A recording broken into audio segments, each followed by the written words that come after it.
अंतःकरणाचे परिवर्तन आणि अध्यात्माची पहाट फुलवणारे आपल्या हक्काचे यशवंत प्रसाद न्यूज.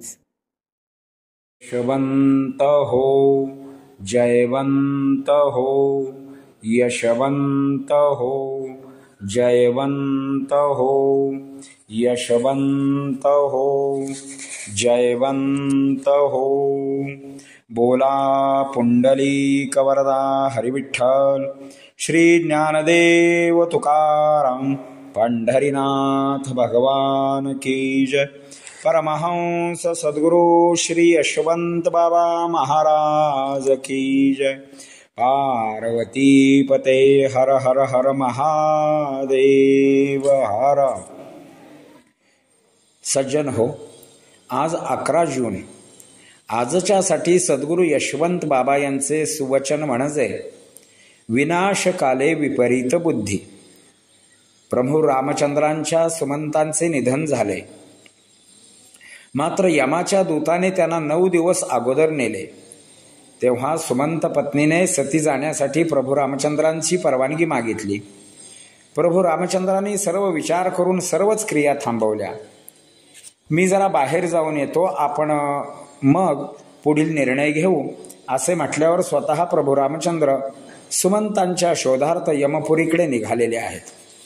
यमदूत आणि बांधलेल्या अवस्थेत सुमंत दिसले. यमदूत दिसले तेव्हा प्रभू रामचंद्रांनी यमदूतांना शासन केले, सुमंताची सोडवणूक केली व सुमंतांना घेऊन प्रभू रामचंद्र अयोध्या नगरीत आले. तोच पाठोपाठ यमराजाने अयोध्या नगरीला वेढा दिला. प्रभूंनी युद्धासाठी भावाला पाठवले, अर्थात यमराज यांचा पराभव झाला. यमराज प्रभूला शरण गेले आणि यमराजाला प्रभू रामचंद्र म्हणत आहेत, ज्याची आयुष्य मर्यादा संपलेली आहे त्याला तू नेऊ शकतोस, मात्र अकाली मृत्यू माझ्या नगरीमध्ये नको आहे. यमराज हात जोडून म्हणाले, महाराज आपल्या सर्व आज्ञा मला शिरसावंद्य आहेत, मात्र माणसाच्या मृत्यूचे कार्य माझ्याकडे दिलेले आहे ते मी चोख बजावितो. मात्र माणूसच जर आपली विनाशबुद्धी आल्यासारखा वागतो आहे. विनाशकाले विपरीत बुद्धी. माणूस आपला मृत्यू लवकर का ओढून घेतो याची कारणे तुम्हाला माहीतच आहेत. तुम्ही म्हणाला तर काळवेळ संपल्यावर सुद्धा मी त्याला नेऊ शकत नाही. तुम्हाला सर्व अधिकार आहेत.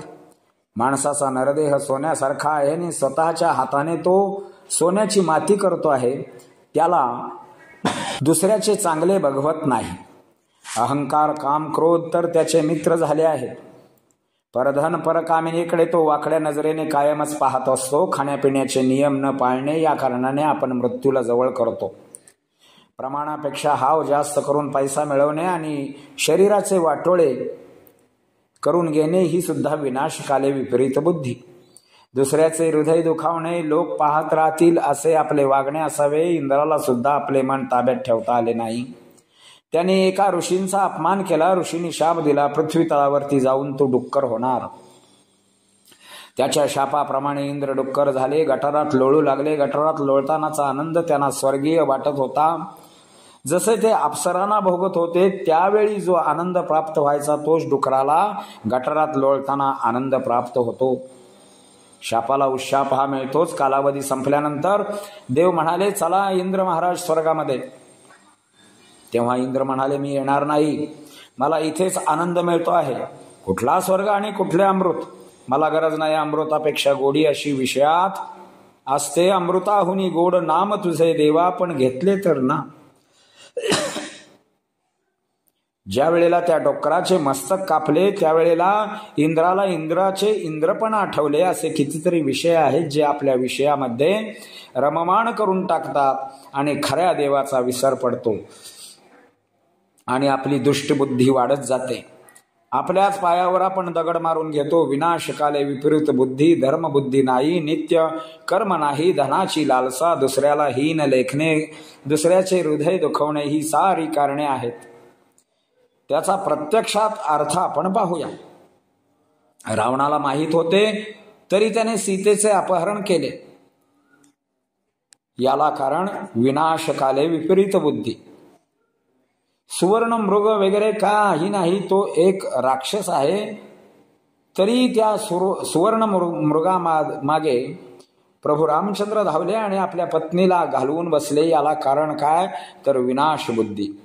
प्रभू रामचंद्रांना या जगातली कोणतीच गोष्ट माहीत नाही असे नाही, मात्र लोकांच्या पुढे हा लोकधडा ठेवायचा होता.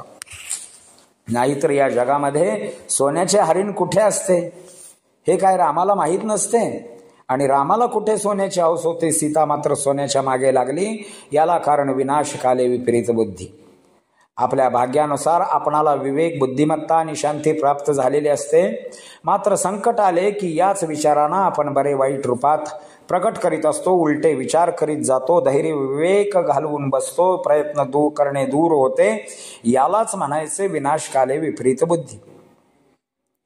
पाठीमागे झालेले शिशुपाल, हिरण्यकश्यपू, कंस, दुर्योधन, शकुनी यांना दुर्बुद्धी झाली आणि आपले सर्वस्व गमावून बसले. या जगामध्ये अपराधाप्रमाणे दंड असतो, म्हणून अपराध करण्यापूर्वी 10 वेळेला विचार करावा. तो आपल्या कल्याणाचा होईल की अकल्याणाचा हेही पाहत राहावे. वाईट मार्गावरून जाऊ नये. चांगले वागून चांगले होत नाही, मग वाईट वागून चांगले कसे होणार. सत्य मार्गावरून चालणे, ज्ञानाची ज्योत ज्योतीने पेटवणे, परमेश्वरावर श्रद्धा ठेवणे, सगळ्या गोष्टी करत गेला, गुरु मार्गावरून चालत गेला तर आपल्या सत्व गुणांचा विकास होईल. सत्व, रज, तम या त्रय गुणामुळे माणूस बरे वाईट वागत असतो. सत्व गुणामुळे त्याला वाईट सुचणार नाही, रजो गुणामुळे तो राजासारखा वागेल व तमो गुणामुळे तो वाईटच वागेल. प्रथम अहंकार निर्माण होतो, त्यामुळे क्रोध निर्माण होतो, काम निर्माण होतो, त्यामुळे सर्वनाश होतो. आपले पतन ठरलेले असते, मग दगडावर फुलझाडे कशी उगवणार. कठोर भावनेच्या ठिकाणी सुंदर भावना कशा रुजणार. आई वडील वाईट असतील तरी मुलगा चांगला होतो, मुलगा वाईट असतो तर कधी कधी आई वडील चांगले असतात. ज्याचे त्याचे कर्म, त्याचे चरित्र, त्याची प्रवृत्ती त्याला उच्च पदावर पोहोचवते किंवा विनाशकाले विपरीत बुद्धी होते. यशवंत हो, जयवंत हो, यशवंत हो, जयवंत हो, यशवंत हो, जयवंत हो. बोला पुंडलिक वरदा हरी विठ्ठल.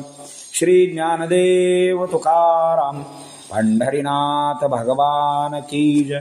परमहंस सद्गुरु श्री यशवंत बाबा महाराज की जय. पार्वती पते हर हर हर महादेव हर.